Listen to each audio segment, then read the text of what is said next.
هالو، أحب أرحب بيكم. أولا النهاردة معانا طريقة جديدة في عمل الديك الرومي، هو الديك الرومي المحشي بالفريك في الفرن.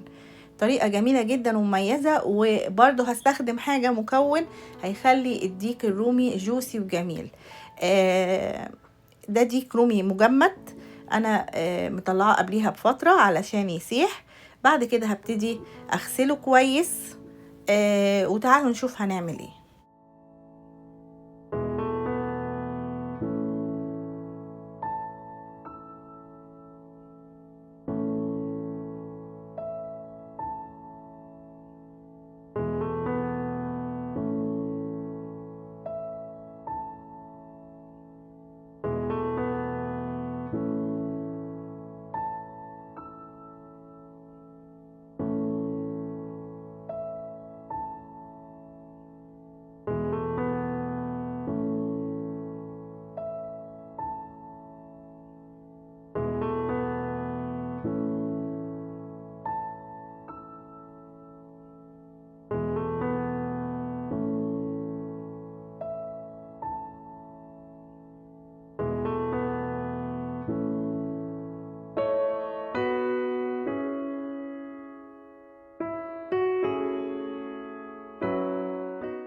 المحلول اللي هننقع فيه الديك الرومي ده حاجة أساسية ومهمة جدا لما نيجي نعمل أي ديك رومي.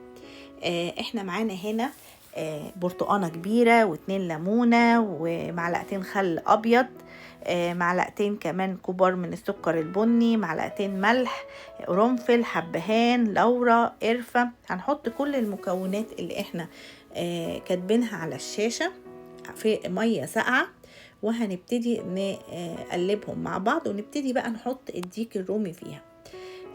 انا الطبق بتاعي شوية صغير على الديك الرومي، فانا كل شوية بقلبه، كل ساعتين 3 بقلب، يعني الصدر بيبقى لتحت والظهر لفوق وهكذا، كل شوية لمدة ليلة كاملة بيبات في التلاجة. الطريقة دي بتخلي الديك الرومي الأنسجة بتاعته وطعمه جميل جدا، وبتساعد برضو في ان هو يستوي بسرعة.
المرحلة بقى الثالثة اللي هي طريقة تتبيل الديك الرومي. معانا مجموعة من البهارات اللي هي بهارات فراخ مشوية، 4 بصلة كبيرة مفرومة، 2 معلقة جنزبيل فريش مبشور. العنصر بقى المهم اللي بقول عليه اللي هو بيخلي الديك الرومي لحمته جوسي اللي هي الزبدة، وانا معايا 300 جرام زبدة بحرارة الغرفة. معلقة كبيرة فلفل اسود، معلقة كبيرة ملح، معلقة كبيرة زعتر، معلقة صغيرة حبهان مطحون، معلقة صغيرة روزميري مطحون، معلقة صغيرة كاجون، ومعلقة كبيرة من ليمون الفلفل الاسود، ومعلقة كبيرة بابريكا. اول حاجة هبتدي اخلط مع البصل المبشور والجنزبيل المبشور اللي هو الفريش، هبتدي اخلطهم ببعض واضيف عليهم الفلفل الاسود والملح.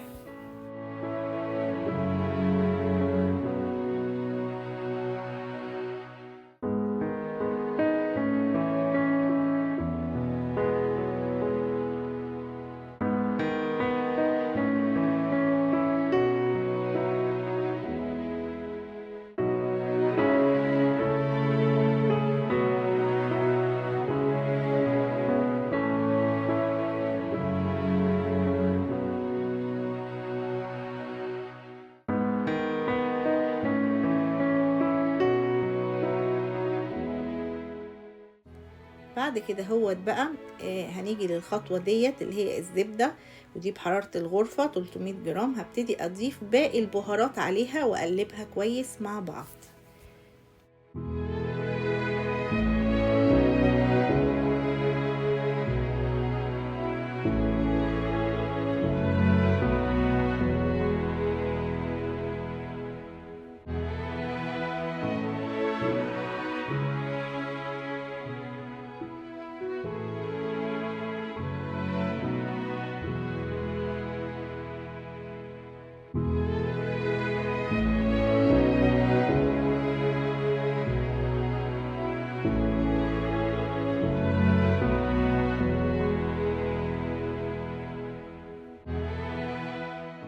الديك الرومي طبعا غسلته بعد ما نقعته في المحلول اللي هو اتنقع فيه، وببتدي انشفه بمناديل المطبخ زي ما انتوا شايفين، بحيث مش عايزة اي نقطة مية تبقى فيه، على قد ما تقدروا تنشفوه كويس. بعد كده هوت تعالوا نشوف هنعمل ايه.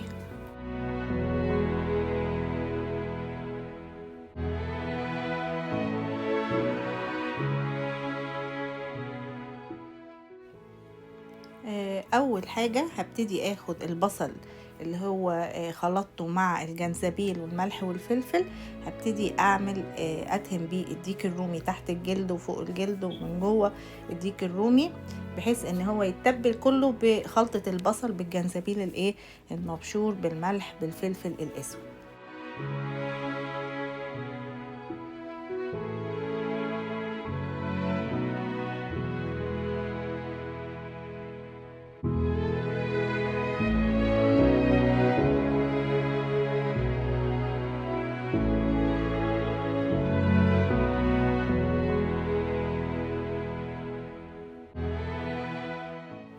بعد كده هبتدي بقى اتبله بخلطة الزبدة بالبهارات برضو تحت جلد الديك الرومي، وهغطيه واتبله بالخلطة دي زي البصل بالظبط.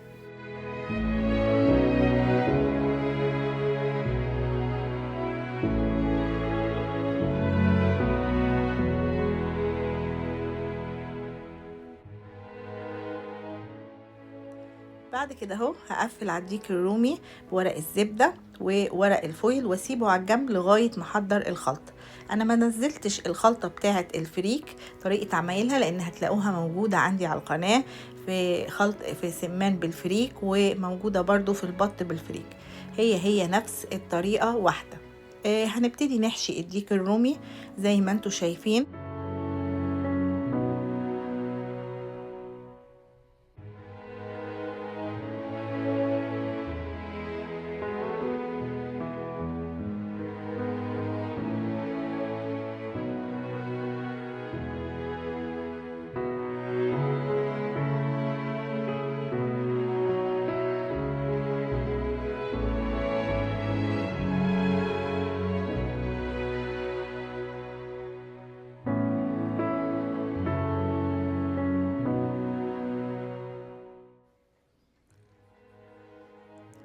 بعد كده اهو هبتدي اقفل على الديك الرومي بورق الزبدة على الحشوة عشان مش عايزة الحشوة بتاعتي تتحرق، وهبتدي اربط الديك الرومي بخيط مخصوص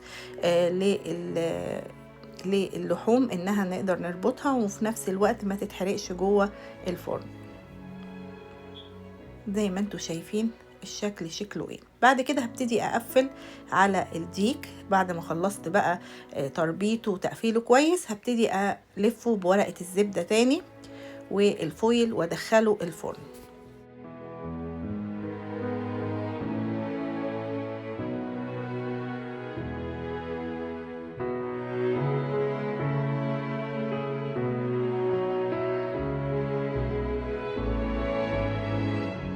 هسوي الديك الرومي على درجة حرارة 550 وهبتدي قرب ما يستوي ان انا اطلعه واخد من الصوص اللي نازل من الديك الرومي احطه على الديك الرومي على وشه كده كل شوية ولغاية ما ياخد اللون اللي انا اللي هو اللون المحمر اللي انتوا شايفينه ديت. في طريقة تانية برضو علشان الديك الرومي يطلع لونه ذهبي، ان احنا بنطلع الديك الرومي بعد ما نتأكد ان هو استوى خلاص. هنبتدي ناخده وندهنه بالسمنة ونحطه في الفرن مرة تانية علشان ياخد اللون الذهبي، والطريقتين جمال وحلوين.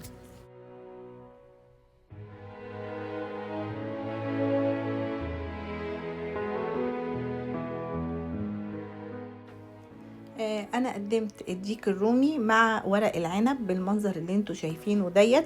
تقدروا انتوا ممكن تحطوا شيبسي، ممكن تقدموه لوحده، حسب طريقة تقديمه ده متروكة ليكم.